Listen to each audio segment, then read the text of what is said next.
Hi friends, அஸ்ஸலாமு அலைக்கும். நான் தாங்க உங்கள் எம்ஆர் டெய்லர். நீண்ட இடைவேளைக்கு பிறகு மீண்டும் உங்களை சந்திக்கிறதுக்கு வந்திருக்கிறேன். இப்போ நம்ம எப்படி தான் அந்த பாருங்கள், இந்த சுடிதார் வந்து எனக்கு ஒர்க்கு வச்ச சுடிதாருங்க. ஃபுல்லாக ஸ்டோன் ஒர்க்கு. நம்ம எப்படி தான் வந்து ஒர்க்கு தைக்க முடியாதுன்னு சொன்னோம்னாலும் சில சமயம் தவிர்க்க முடியாத சமயம் வந்துடும். அந்த மாதிரி வரையில் இந்த மாதிரி ஸ்டோன் ஒர்க்குகள்லாம் நம்ம தைக்கையில் ரொம்ப ஊசி அடிபடும். அந்த ஸ்டோனெல்லாம் ஒன்றா பிச்சு எடுக்கிறது ரொம்ப கஷ்டமாக இருக்கும். ஆனால் எனக்கும் இதே மாதிரி தான் வந்து, ஆனால் அந்த சுடிதார் தச்சு ஃபினிஷ் பண்ணதுக்கப்புறம் நான் இந்த கிளிப் எடுத்துருக்கிறேன். இங்கே பாருங்கள், இது எப்படி நம்ம அந்த ஸ்டோனெல்லாம் ரிமூவ் பண்ணலாம், இது கையில் இல்லாமல் வலி இல்லாமல் நம்ம எப்படி எடுக்கணுங்கிறத உங்களுக்கு நான் சொல்லிடுறேன். இங்கே பாருங்கள், லைனிங் துணியை வந்து கட் பண்ணி கீழே போட்டு எல்லா துணி மேலே வந்து இந்த ஒர்க் துணியை போட்டு பின் பண்ணி வச்சுருக்கேன். இப்படி நம்ம கையில் ஒன்றா பிச்சு எடுத்தோம்டா கை அந்த வலி அது வந்து எல்லா டெய்லர்களுக்குமே அந்த வலி வேதனை தெரியுங்க. அந்த நெகக்கண்ணெல்லாம் நம்ம அந்த ஸ்டோனை பிச்சு எடுக்கல, அவ்வளோ ஒரு வேதனை, அவ்வளோ ஒரு வலி வந்துடும். ஆனால் ஒவ்வொரு துணிகளில் வந்து ஒர்க்கு துணிகளில் வந்து நம்ம இப்படி கை வச்சாலே பொழுன்னு கொட்டக்கூடிய அளவுக்கும் ஸ்டோன் இருக்கும். ஆனால் ஒவ்வொரு ஸ்டோனில் எவ்வளோ தான் நம்ம பிச்சு எடுத்தாலும் அது எடுக்கவே முடியாதுங்க. இங்கே பாருங்கள், நான் இப்போ பிச்சு எடுத்துகிட்ருக்கேன் பாருங்கள், இதை எடுக்கவே முடியலை. நம்ம எப்படி தான் பார்த்து எடுத்து நம்ம நல்லா எடுத்துட்டோன்னு நினச்சி நம்ம ஸ்பீடாக தைச்சிட்ருக்கோம். அந்த இடத்துல ஏதாவது ஒரு இடத்துல ஸ்டோன் இருக்கும். ஸ்டோன் இருந்துச்சுனாக்கா டக்குன்னு அப்படி அடிப்படும். நம்மளுடைய நம்ம நீடில் உடஞ்சிரும். அல்லது நீடில் அந்த ஸ்டோனில் அடிபட்டுச்சுன்னா நீடில் மழுங்காது, ஆனால் கண்டிப்பாக நீடில் உடஞ்சி போயிருங்க. அப்படி நான் வந்து ஏகப்பட்ட நீடில் வந்து நான் இழந்திருக்கேன். அந்த ஸ்டோன் நீடில் பட்டு உடையிறது மட்டும் இல்லை, அந்த ஸ்டோன் நொறுங்குது பாருங்கள். நொறுங்குன உடனே அந்த மிஷினுடைய பல்லில் நம்ம இந்த தையலை வந்து தள்ளி கொடுக்குது பாருங்கள், அந்த பல்லில் போய் உட்காந்துக்கிட்டு அந்த துணியே பிச்சு விட்ரும். அந்த அளவுக்குலாம் எனக்கு நிறையா நான் பட்டிருக்கேங்க. இதனால் ரொம்ப கஷ்டப்பட்டிருக்கேன். ஆனால் இப்படி ஒவ்வொரு தடவையும் நான் பட்ட கஷ்டம் ரொம்ப. ஆனால் இப்போ வந்து நான் இதுக்கு ஒரு நல்ல ஒரு மெத்தட் கண்டுபிடிச்சிருக்கேன். நான் தெரிஞ்சுக்கிட்டதை உங்களுக்கும் நான் சொல்லலாங்கிறதுக்காக தான் வந்துட்டேங்க. பாருங்கள், இதில் இந்த இடத்துல பாருங்கள் எவ்வளோ அதிகமான ஸ்டோனுக்குள்ளே கொச்சன்னு இருக்குது.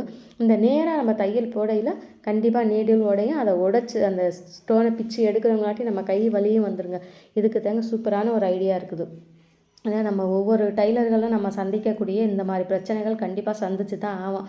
அதை இப்போ ஆனால் நான் சொல்கிற மெத்தடில் நீங்கள் வந்து பார்த்தீங்கன்னாக்கா ஒரு நிமிஷத்தில் எடுத்துடலாங்க. அந்த ஸ்டோன் இருக்கிற இடத்துல இதே மாதிரி ஒரு காட்டன் கிளாத்தை எடுத்து கட் பண்ணி வச்சுக்கோங்க. அந்த காட்டன் கிளாத்தை கட் பண்ணி வச்சுட்டு நம்ம அயன் பாக்ஸ் எடுத்து ஃபுல் ஹீட்டில் வைக்கணும். நல்லா ஹீட் இருக்கணும்.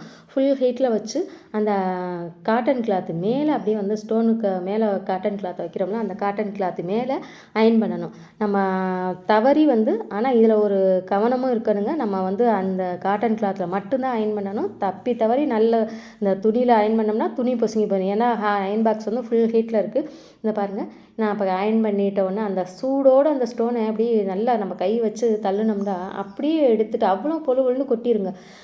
ரொம்ப நல்ல ஈஸியான மெத்தடு. இங்கே பாருங்கள், ஒரு நிமிஷத்தில் எவ்வளோ கல்லுகள்லாம் எடுக்கப்படுது பாருங்கள். நம்ம ஒன்றா பிச்சுட்ருக்கிறதுக்கு இதே போல் வச்சு அயன் பண்ணி நம்ம எடுத்தோம்னாக்கா, ஆனால் தவறி கொஞ்சம் கவனமாக பண்ணுங்க. யார் பண்ணினாலும் சரி, இவங்க தான் சொன்னாங்களே நம்மளும் அதே போல் எடுத்து அயன் பண்ணி பார்ப்போன்ட்டு அசால்ட்டாக அதுக்கு அயன் பண்ணிடாதீங்க. கொஞ்சம் கவனம் வேணும்.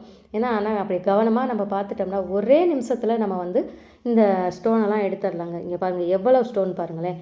ஆனால் கொஞ்சம் நல்லா ஃபுல் ஹீட்டு இருக்கையில் அந்த ஸ்டோன் வந்து நம்ம கையில் எடுக்கவே முடியாது. அவ்வளோ ஹீட்டாக அந்த ஸ்டோன் வந்து அப்படி கொதிக்கும், அவ்வளோ ஒரு சூடு இருக்கும். அதுக்காக நீங்கள் இப்போ கொஞ்சம் கவனமாக துணியை வச்சு துணியாலேயோ இல்லை கையாலேயோ இப்படி கசக்கி விட்டு எடுத்திங்கனாக்கா ஈஸியாக வந்துடுங்க. இதே மெத்தடில் நீங்களும் நான் சொன்ன ஐடியாவில் நீங்கள் அயன் பாக்ஸை வச்சு இந்த ஸ்டோனெல்லாம் எடுத்து பாருங்கள். இது எனக்கு எப்படி இந்த ஐடியா இருக்குங்கிறத எனக்கு கமெண்ட் பாக்ஸில் சொல்லுங்கள். இப்படி சின்ன ஐடியாக்கள் தெரிஞ்சுக்கிறேன்டா என்னுடைய சேனலை ஃபாலோ பண்ணுங்கள். ஃபாலோ பண்ணி தெரிஞ்சுக்கோங்க. இனிமேல் அடுத்தடுத்த வீடியோக்கள் நிறைய ஐடியாக்களோடு நான் உங்களுக்கு போடலாம். யாராருக்கு என்னென்ன மாதிரி பிரச்சனைகள் இருக்குது, என்னென்னத்துக்கு சொல்யூஷன் வேணுங்கிறத எனக்கு கமெண்ட் பாக்ஸில் சொல்லுங்கள். அதுக்கு நான் தனித்தனியாக வீடியோ போடுறேன். இங்கே பாருங்கள், இப்போ பாருங்கள், ஒரு நிமிஷத்தில் எவ்வளோ ஸ்டோன்கள்லாம் அந்த இடத்துல இருந்த அந்த பூ மேலே இருந்த அத்தனை ஸ்டோனும் வந்து அப்படியே எடுத்துகிட்டு வந்துடுச்சு பாருங்கள். இதே போல் நீங்களும் உங்களுடைய ஒர்க்கு இது வந்தாக்க கவலைப்படாதீங்க. நான் சொன்ன மெத்தடில் நீங்களும் ஃபாலோ பண்ணி அந்த ஈஸியாக தைச்சிருங்க.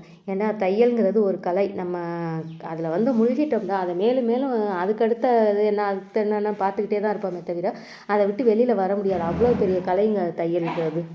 இன்னொரு சூப்பரான வீடியோவில் உங்களை சந்திக்கிறேன். அஸ்ஸலாமு அலைக்கும். வலைக்கும் சலாம் வரஹ்மத்துல்லாஹி.